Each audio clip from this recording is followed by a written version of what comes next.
Guys, welcome back to all of you a new video again. Guys, आज के इस video में आप सीखने वाले हैं बी के उच्चारण के नियम। यदि इसके पिछले वीडियो यानी कि ए के उच्चारण के नियम आपने नहीं देखा है तो ऊपर आई बटन पर क्लिक करके आप उस वीडियो को देख सकते हैं। तो देखिए, सबसे पहले देखते हैं रूल नंबर 1। यदि किसी वर्ड में बी हो तो वहाँ पे बी को आपको सिंपली ब प्रोनाउंस करना है, यानी कि बी को बी नहीं प्रोनाउंस करना है, बी को ब प्रोनाउंस करना है। For example, become. अब यहाँ पे देखिए, बिकम में बी का हो जाएगा ब, और यहाँ पे आप सोच रहे होंगे कि बी को हम ब प्रोनाउंस करते हैं तो यहाँ पे बी को बोल रहे हैं, जैसे कि बिकम। तो यहाँ पे देखिए, बी का ब हो जाएगा और ई को हम ई प्रोनाउंस करते हैं, तो ब और ई ये दोनों मिलकर बन गया बी। ठीक है, उसके बाद यहाँ पे COM हो गया कम, तो ये पूरा हो जाएगा बिकम। बिकम मतलब होता है होना। अब देखिए बियर्ड। बियर्ड में भी आप देख रहे हैं कि यहाँ पे ईय का साउंड आ रहा है, यानी कि बी का यहाँ पे ब हो जाएगा और ये को हम ईय प्रोनाउंस करते हैं।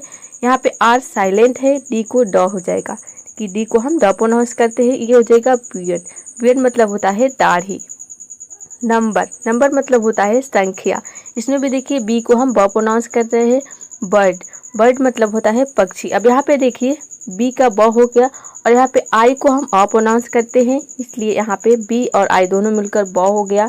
आर, यहाँ पे आर का आधा र हो गया, डी का हो गया ड, तो इसका पूरा प्रोनाउंसिएशन हो गया बर्ड मतलब होता है पक्षी।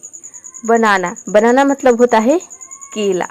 तो आपने समझ लिया कि किसी भी वर्ड में अगर बी आता है तो वहाँ पे बी को सिंपली ब प्रोनाउंस करना है। चलिए अब देखते हैं नेक्स्ट रूल है, रूल नंबर 2 है। यदि किसी वर्ड में बी के बाद अगर टी हो तो वहाँ पे बी जो है साइलेंट रहता है, यानी कि बी को हम प्रोनाउंस नहीं करते हैं। या फिर आप ये समझे कि बी और टी एक साथ हो तो वहाँ पे बी साइलेंट रहता है, बी को हम प्रोनाउंस नहीं करते हैं। फॉर एग्जाम्पल, डाउट में आप देख रहे हैं कि लास्ट में बी और टी एक साथ आ रहा है, यहाँ पे हम बी को प्रोनाउंस नहीं करते हैं, DOUT, इतना ही हो जाएगा डाउट। जैसे कि देखिए, डी का हो जाएगा ड और OU का हो जाएगा आउ, टी का हो जाएगा ट। बी साइलेंट है क्योंकि बी के बाद टी आ रहा है, इसके लिए ये हो जाएगा डाउट मतलब होता है संदेह या फिर शंका। आप इसको इस तरह से भी याद रख सकते हैं कि बी टी अगर एक साथ आता है तो वहाँ पे बी साइलेंट रहता है, हम बी को प्रोनाउंस नहीं करते हैं। उसी तरह से यहाँ पे देखिए, डेट मतलब होता है कर्ज, इसमें भी बी टी एक साथ आ रहा है या बी के बाद टी आ रहा है। डेटर में भी देखिए, बी टी एक साथ आ रहा है और ये कहीं पे भी आ सकता है, यानी कि वर्ड के शुरू में, बीच में या फिर लास्ट में। जैसे कि देखिए, इसमें लास्ट में आया है, यहाँ पे बीच में आया है। नेक्स्ट है यहाँ पे डेटर का मतलब होता है कर्जदार, सटल। अब देखिए, यहाँ पे इसको सब्टल नहीं प्रोनाउंस करते हैं, इसको प्रोनाउंस करते हैं सटल, क्योंकि बी के बाद टी आ रहा है, बी यहाँ पे साइलेंट है। सटल का मतलब होता है हल्का या फिर कोमल। नेक्स्ट है डाउटफुल का मतलब होता है संदेहपूर्ण।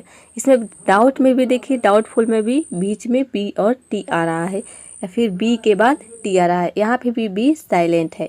चलिए, तो आई होप रूल नंबर 2 भी आपने समझ लिए होंगे कि बी कहाँ पे साइलेंट रहता है। अब देखते हैं नेक्स्ट रूल। तो गाइस, अब देखते हैं रूल नंबर 3। यदि किसी वर्ड में एम के बाद अगर बी हो तो वहाँ पे बी जो है साइलेंट रहता है, या फिर आप ये समझे कि एम और बी एक साथ आता है तो यहाँ पे बी साइलेंट रहता है, बी को हम प्रोनाउंस नहीं करते हैं। जैसे कि देखिए एग्जाम्पल, कोम में यहाँ पे आप कोम्ब नहीं बोल सकते हैं, ये कोम होता है। सी का हो जाएगा क और ओ का हो जाएगा ओ, बी का हो जाएगा यहाँ पे ब, यहाँ पे एम का हो जाएगा म, क्योंकि बी साइलेंट है, यहाँ पे ब के जगह पे म होगा। ये होता है कोम मतलब होता है कंघा, जिससे कि आप अपने बालों में कंघी करते हैं, उसको हम बोलते हैं कोम। नेक्स्ट है थम में भी यहाँ पे थंब नहीं होता है, ये होता है थम। एम के बाद बी आ रहा है, यहाँ पे बी साइलेंट है। बी थंब मतलब होता है अंगूठा। उसी तरह से है प्लम्बर मतलब होता है नल का मिस्त्री। जो नल के मिस्त्री होते हैं, जो नल वगैरह बनाते हैं, उसको हम इंग्लिश में बोलते हैं प्लम्बर।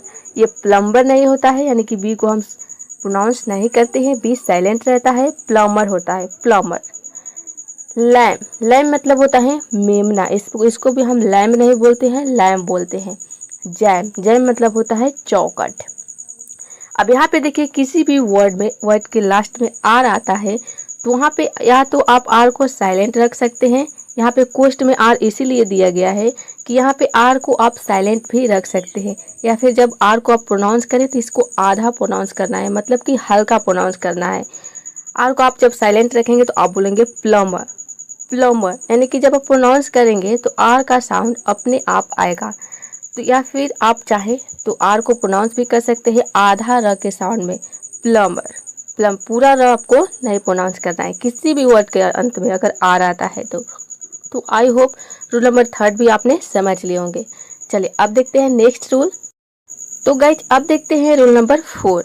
यदि हिंदी इंग्लिश के शब्दों में, यानी कि जब हिंदी के आप शब्दों को पढ़ते हैं तो वहाँ पे BH रहता है, यदि BH अगर एक साथ हो तो BH को आपको भ प्रोनाउंस करना है, BH को भ, या फिर भ को आपको यदि इंग्लिश में लिखना हो तो वहाँ पे भ के लिए आप BH लिखेंगे, और BH कहीं पे लिखा हो तो आपको BH को भ प्रोनाउंस करना है, लेकिन उसको भ प्रोनाउंस करेंगे।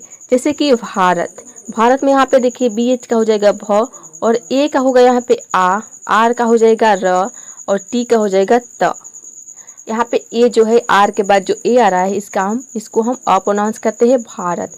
जब भी आप हिंदी से इंग्लिश लिखते हैं, जैसे कि भारत, कोई भी चीज शब्दों को इंग्लिश में लिखनी हो तो जब सिंगल लेटर रहता है जैसे कि भ, तो उसके बाद हम ए का प्रयोग करते हैं वर्ड के बीच में। तो यहाँ पे देखिए बीच के बाद ए आया है, उसके बाद आर के बाद भी ए आया है, आर सिंगल र है फिर भी यहाँ पे ए आया है। तो सिंगल लेटर अगर रहता है, सिंगल शब्द, तो उसके बाद ए लिखना कंपलसरी है, नहीं तो वो गलत हो जाता है। ये इंग्लिश का रूल है। तो भारत हम इस तरह से लिखते हैं BHARAT, भारत।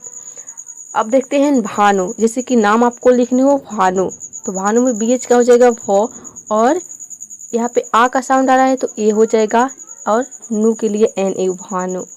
उसी तरह से है भूषण, भूषण में भी आपको लिखना हो PH हो जाएगा भ के लिए, और भू आ रहा है तो ऊ के साउंड के लिए यू हो जाएगा। श का साउंड SH हो जाएगा, AN हो जाएगा। भास्कर, BHASKAR, भास्कर। भूमि, भूमि में भी देखिए यहाँ पे भू का साउंड यानी कि BHW हो जाएगा भू के लिए, और मी के लिए हो जाएगा MI, भूमि। तो आपने समझ लिया कि किसी भी हिंदी इंग्लिश का अगर शब्द है वहाँ पे यदि BH हो तो आपको समझना है कि यहाँ पे BH को हमको भ प्रोनाउंस करना है। अब ये मैंने इसलिए बता दिया था क्योंकि इसमें B आ रहा है, आप B के उच्चारण के नियम सीख रहे हैं, तो ये साथ ही साथ ए भी सीखना कंपल्सरी है। तो नेक्स्ट वीडियो में आप सीखेंगे C के उच्चारण के नियम, जैसे कि आपको अंग्रेजी पढ़ने और लिखने में कभी भी कोई भी प्रॉब्लम नहीं होगी, और यदि आपने इंग्लिश पढ़ना और लिखना सीख लिया तो इंग्लिश बोलना भी सीख जाएंगे। तो चलिए गाइज आज के लिए इतना ही। ये वीडियो कैसा लगा कमेंट बॉक्स में जरूर बताइएगा, और वीडियो को लाइक शेयर, चैनल को सब्सक्राइब करना बिल्कुल मत भूलिएगा। तो मिलते हैं नेक्स्ट वीडियो में फिर किसी और नए टॉपिक के साथ।